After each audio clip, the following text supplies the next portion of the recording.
everyone, it's Michael, and I am so excited to be doing the bloom profile video for number 25 in my collection, my Epidendrum Green Hornet. Now you will find this in the retail world under different names. You might find it under the Encyclia Green Hornet, you might find it under the Epidendrum Green Hornet, or you might find it as it is correctly and currently named the Prosticea Green Hornet. I purchased it as an epidendrum, so in my mind it will forever and always be an epidendrum.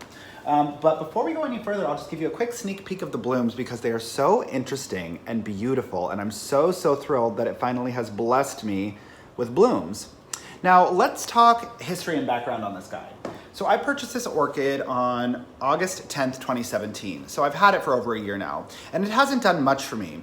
And part of that is because it has always struggled with its adaptation to semi-hydroponics. Now, I don't think that means that it's not a good candidate for semi-hydroponics. I think I just did it wrong. So this orchid, even though it gets generally the same care as Oncidium types, it seems to really enjoy water. So it was drinking down its reservoir super fast, and I just wasn't refreshing in time. So I never think the water needs were fully met for this plant, and that was on my behalf. So it wasn't until recently that this really started to thrive for me, and what really made that change was this addition of sphagnum moss to the top layer. Ever since then, it has just, I mean, it gave me a flower spike maybe like a month after I added the moss. So I think it just really likes to have that elevated humidity. It really likes to have ample water for the roots. And like, look how extensive that root system is, you guys. It really seems to love its water. So just ensuring that this has regular access to water is critical and key. But other than that, I think its adaptation to semi-hydroponics would have gone a lot smoother had I made that transition earlier. And for those of you who care, the parent plants to the Green Hornet are the Prosticea cochleata and the Prosticea trula. So now let's talk really quickly about the timeline, because I noticed the flower spike on this orchid on July 18th, and then it bloomed on August 5th. So the turnaround time is really quick. As soon as you notice that there's a flower spike on the way, you'll see blooms shortly thereafter. And it's been in bloom ever since. And so this has been in bloom for over a month, you guys. And I understand that these are sequential bloomers. Now, I'm not sure if I will get to enjoy that with this guy because it's the first time I'm ever seeing it bloom. It's a first time bloomer, period. And for that reason, it may not have the energy to support doing sequential blooming, but this flower spike bloomed again on August 5th, and here we are. It is, what day is it today? September 15th, and it's still very much in bloom, no signs of slowing. And these ones on this spike, they just opened recently, like maybe 2 days ago. So I think I might have months of flowers to look forward to, which makes me delighted. Now, I will of course keep you posted on the timeline, so I will let you know when the final blooms drop from this, so you can have a general idea of how long the bloom duration actually is. I always update that each time the orchid blooms, so you'll see a running tab of exactly its regularity, its cadence, its rhythm around blooming. Now, while I talk through the rest of this information, let's go in for a closer look.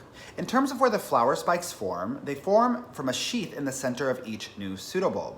As we travel up the flower spike, you'll notice that the blooms are actually not that big. They're roughly 1.5 inches, maybe 3 centimeters. In terms of the coloration, these are exceptionally stunning. I think I have a preference for things that are in this color palette. The petals and the sepal are this beautiful, soft, pale green. And then as we head to the lip, you'll start to notice these maroonish, deep purple stripes on that same lovely green background. I think it is absolutely stunning.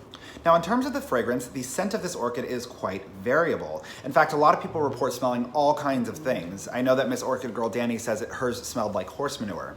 Now, for me, the way that the fragrance hit my nostrils is almost like a peppery licorice. It's a robust scent profile, but one that I actually thought was quite lovely.